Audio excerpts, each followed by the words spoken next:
Magandang buhay mga ka-garden. For today's video ay magmamarkot kami ng suha. Ayan, ituturo namin sa inyo mga ka-garden. Markot kami ng ganyan. Ano ng kahaba? Ayan, ganito po magmarkot.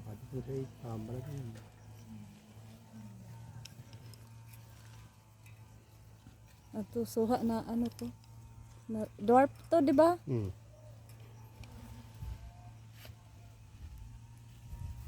Tapos babalitan.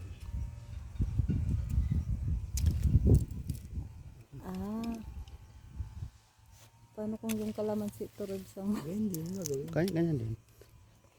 Dapat laki yung puno no. Ay, mataba yung ano. Kahit maliit, tapos kuskusin mo siya. Ito. Tanggalin mo yung puti na, yung tira niyang.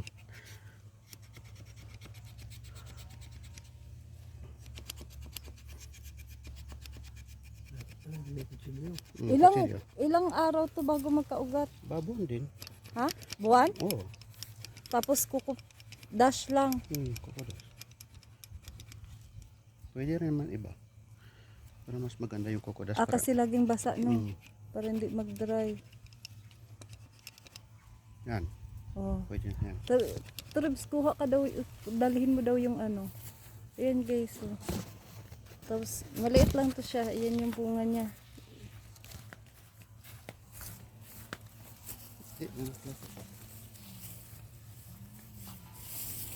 Tapos Yan ito basa.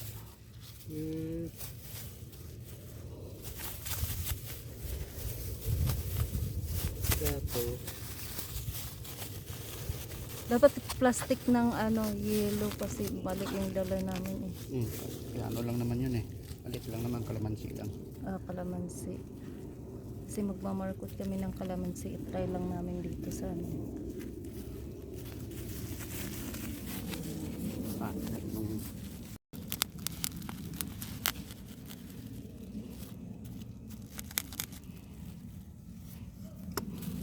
Pasok mo dyan.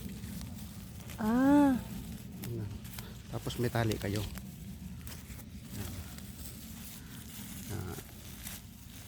Tapos bilawin yan, ganun. Tapos talian. Asan na yung panali mo to? Talian mo ng mahigpit. Kunin mo yung panali mo to, Ribs. Mali yung nagmarkot kami ng apple. Gusto mong apple? Pwede. Bibigyan kita pag ano na. Pag may ugat na. Ayan sa katalian. Dapat nakatali na pasok para hindi ka mahirapan. Tali naman. Dito sa isang ikot lang. Ganito lang pag markot guys. So, sa apple naman iba yung markot yung ginawa natin. Yun, napupunit pag higpitan eh. Kaya ang gamitin nyo yung ano sa yelo no. Makapal yun at lambot. Dublihin mo na lang to. Ay, ganyan lang pala Yan. Hintay ka lang namang isang buwan. Tapos ito yun na yung mga namarkot nila Yan yung mga namarkot.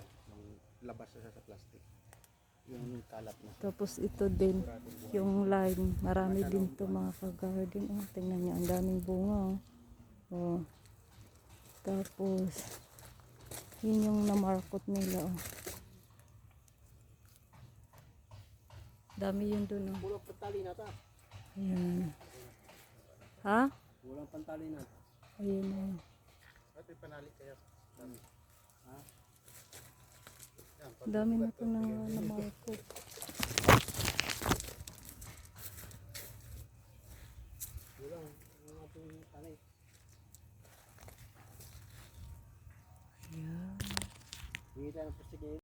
Next na naman mga ka-garden, ang imamarkot namin ay itong kalamansi na ito. Variegated yan. Ito yung dahon niya at ito din yung kanyang bunga.